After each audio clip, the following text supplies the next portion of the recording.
Hey there, my name is Brighton. Welcome back to another Midweek. We are in a special edition of Midweek, a little bit of a bittersweet Midweek, actually. I'm joined with Pastor Jay, who, after this week, this is your last official week here on staff with us at King Street Church. Yep. Pretty weird. So we were like, why not just rope him in, get one more midweek in. But glad to have you here. Yeah, with thanks. us. Yeah. Appreciate the opportunity. Yeah, so you've been here with us at King Street Church for, is it over 9 years? Almost 9 years? Yeah, no, it's a little bit over 9 years now. A little over 9 years. Early fall of 2016. Yep. So. Pastor of Missions and Discipleship is your role title, which is a pretty unique role. You don't see that a lot in many churches. So we're very grateful and blessed to be able to have a role like this. And you oversee a lot of different ministries areas. We were talking before we hit record, just thinking about the different ones, obviously missions and discipleship and adult ministries. And you see a lot of different avenues of discipleship throughout the life of our church. Definitely. So yeah.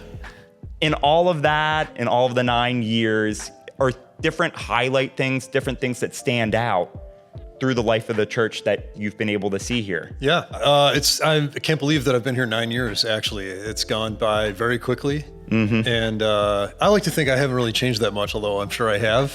But I know when I look at our kids, they have changed a lot in that amount of time. That is true. Both in college now, so there's been a big transformation in their lives. But yeah, it's been an amazing ride to be here at King Street.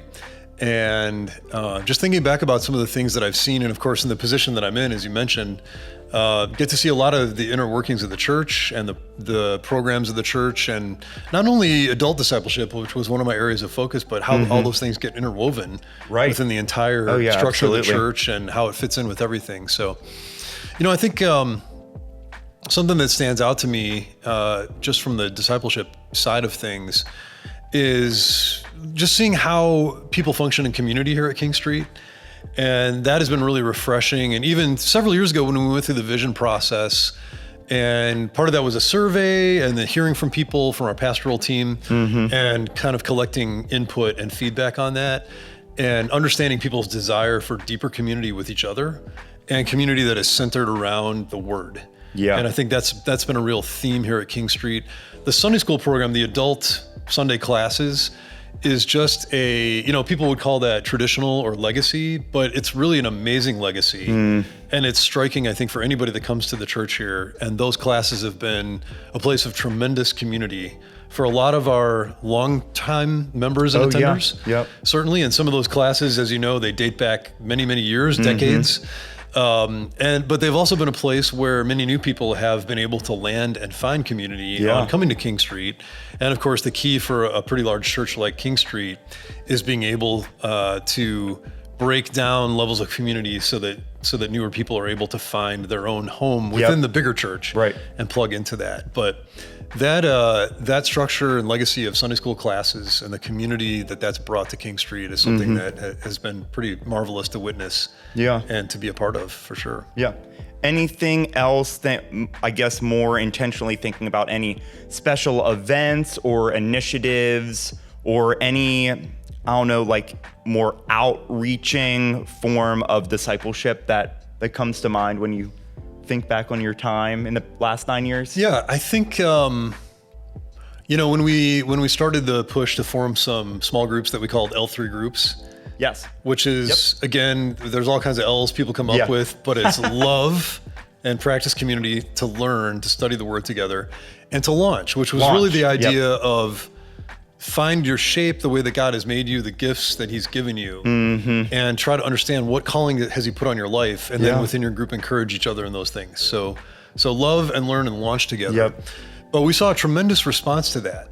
And there's been ups and downs with that, through the last few years here, and all the transition that we've gone through. Yep. But something, again, that remains a constant is people love finding a community, a place that they can call home with other believers, and the encouragement that they've received from that. And I saw a lot of things in that. I saw those groups coming to aid when somebody in a group had a big need. And many times we saw the members of L3 groups coming around that person and serving them and trying to meet their needs in ways that could not have happened outside of a group like that. And of course, and I got to see those things. I had a special seat because, of course, I related to the L3 leaders, and I got to hear the stories maybe more than some other people did. The other thing that we got to hear was they were growing in their walk. I heard stories of people maturing in Christ through being a part of that group and learning things, studying the Bible more deeply than they had before. Yeah. So I really, I had the best seat of all in the house to watch all of that happen. Yep. And it happened at a really good time in a way. I think it was God's timing that we pushed the start of those groups up a little bit, because we were going to wait until we were a few months into 2020. Yes. And we know what started happening a few months into 2020 was with the whole COVID fiasco. Let's not go into all that. Sure. But we pushed it up to the end of 2019, which we weren't sure how well that was going to work. Yep. But we had a big response. And then we were able to form people into groups that helped them, I think, weather that storm and some of the physical separation. But many of those groups met by video, all through that time. And really that was a strong way that people remained tied into community through that time. So that was really encouraging to see how that worked and how people really connected together through those groups. Yeah, absolutely. And I'm going to kind of use that to kind of segue into my next question, but a little selfishly, just a little plug from L3. 4 of the people in my L3 was kind of what led to the growing of the Porch Young Adult Ministry, right? Which you also thankfully were able to guide us and help us along with growing that ministry that's been going on for almost 5 years now, right? Which is really wild to think about. But yeah, that comes back from our L3 roots and being able to launch, which launched into the Porch Ministry, which I also understand is then what has kind of led God's calling to prompt you into this next area of ministry. How's that for a segue? Right, that's great. Nice tie-in, that's so true. And watching the Porch develop and being able to be a pastoral resource to that, but also letting you as part of the leadership team and our other leaders and Lauren, work that forward from 2021. Coming out of COVID, we were like, we need to do something to tie young adults together in a bigger way. Yep. And you all had the heart for that. And so that was a privilege for me to be able to witness that and to be a part of it and to have those relationships. Yeah. And you're right, that really as I enjoyed those relationships and have pursued relationships with our young adults at King Street, it started to plant the seed in my mind that, for whatever reason, it seems like God has equipped me to enjoy these relationships, to work through these relationships spiritually, have a heart for seeing young adults discipled in that way. Yeah. And that was one of the seeds that really started to blossom in my mind that, there are a lot of young adults and students out there that haven't heard the gospel. There are a lot of Christian students who are in the university and they're trying to hold on to their faith. And I was praying for my own kids in that setting. And I started to think, God, maybe you've actually equipped me to do this for whatever strange reason, and started taking steps in that direction, and then watched that develop. So yes, in a very real way, Brighton, you and the Porch team and the Porch relationships are responsible for now launching me, sending me into the next phase of ministry. Hey, so don't blame me that Pastor Jay is leaving. That is God's calling. That is exactly what I'm trying to say here. That is God's calling over Pastor Jay's life.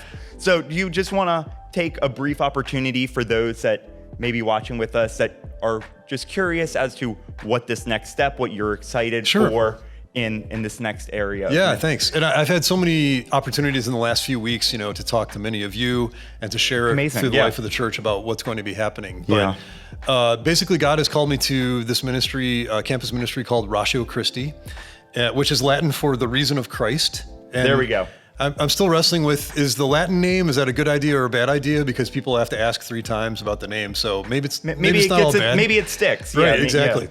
But what it's trying to do is to be on campus and showing the intersection of faith and reason. And so in one way, helping Christian students and students that have come out of the church and maybe they're facing challenges to their faith of a kind that they haven't seen before, to equip them to be able to answer those challenges, not only for the people around them, but for themselves too.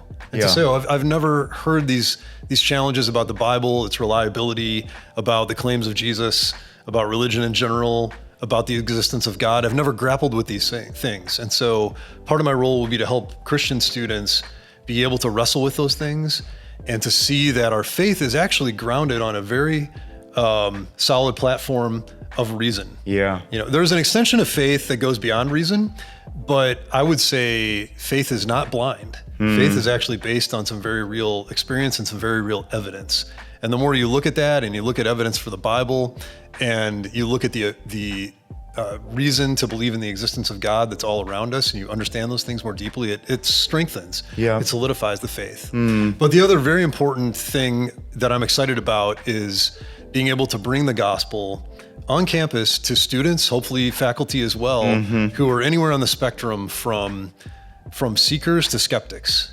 And to be able to say, you know what, you need to consider that there's a creator, and not only is there a creator, but he's a personal one. He's a God who loves you. And he's a God who, as you grapple with evil and you see the results of sin in your life, he came to redeem those things and to give you a new life. And there are very good reasons to open your eyes and to see the reality of that. And so I'm excited to be able to present the gospel on campus, to take the challenges that come with that. And I know there are going to be many, but that's our mission, and is to bring the kingdom to people who don't yet know Christ. So I'm excited to be stepping into that role, and in a way using the ministry of apologetics, which is simply defending and supporting the faith, and to be able to bring that into a setting where faith is really challenged and sometimes try to be suppressed. But I know God is calling his people in the campus environment. And the exciting thing is that God has really been moving lately across the nation in college settings and university environments. And it seems like there is a real wave of interest right now from young people to study the scriptures, to examine faith. And I didn't plan this timing, but I'm excited that I get to be a part of that. At least asking the questions that apologetics definitely has some good sources, and being able to bring the evidence of God in Christ. Exactly. And it kind of comes down to 1 Peter 3:15 and being ready to provide a reason for those who ask you, why do you have this hope in you? What is this life that you are living that I see in you? And to be able to say, well, here's reasons why you should consider that too, because there is a God who loves you and wants to know you, created you for that. So I would ask for your prayers. Everyone's prayers in that. I know this is a spiritual arena. There's going to be really positive spiritual dynamics, and there will be dynamics of spiritual conflict also. So I really covet your prayers stepping into that. And you're staying in the local area, is that correct? Yes, staying in the local area. Yep, exactly. So and looking forward to having you still pop in and out and being able to partner with you in this ministry walk. Definitely. And I'm so grateful for the support of the church, the congregation, as we step into this role, as Sue and I step forward in this. That means so much to us, and the opportunity to stay here and to continue these relationships that are so life-giving to us. That means so much to us. So we're grateful for that. Wonderful.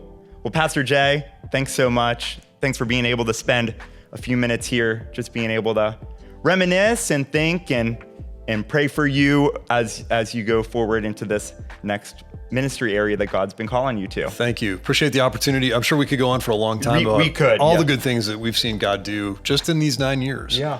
And King Street has a rich history of watching God at work through the church. So it's been a blessing. All right. Yes. Well, hopefully that was an encouragement to you, as all the midweeks are. Just grateful for Pastor Jay and his ministry here at King Street Church. So yes, continue to be praying for him and his family as they step into this new ministry walk with God. We just ask that, Jay, that you would be blessed and that God would continue to strengthen you and give you patience and endurance through this next step. Thanks, Braden. Amen. Have a great rest of your week.